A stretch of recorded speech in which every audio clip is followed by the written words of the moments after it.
Enough, আর না, থাকুক না, স্টপ। তুমি বলেছিলে ভালোবাসো আমাকে, সত্যি কথা বলতে দূরে সরে যাও আগে।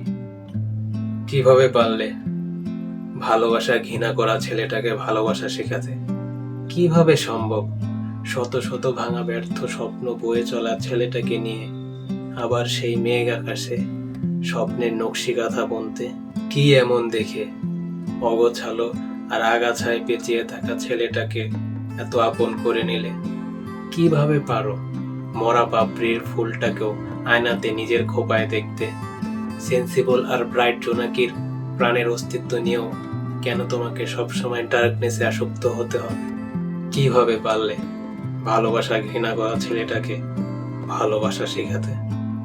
একাকী আয়নার সামনে চোখের পানিতে চোখ না ভাসানো এই ব্যাপারটা ব্যালেন্স করাই আমার অসাধ্য। তাহলে তুমি কিভাবে বলো তোমার চোখের পানি আমার পরশে ক্ষান্ত, তারপরও আমার কাছে সবকিছু গোলক ধাঁধার মতো? তাই প্লিজ, আর না, থাকুক না, স্টপ। পারবা না শেষ অবধি, যেখানে কাছের মানুষকে বিশ্বাস করতে আমি সময় নেই একটু বেশি। দ্রুত ছুটতে থাকা পৃথিবীতে আমার মধ্যে আটকে থাকা তোমারও শোভা পাবে না 2 পলকের বেশি। আমার ভালোবাসা আর অবহেলা দুইটাই অনেক বেশি। তুমি পারবে না কখনো একটা বেছে নিতে, কখনোই। তুমি বলেছিলে ভালোবাসো আমাকে, সত্যি কথা বলতে দূরে সরে যাও আগে।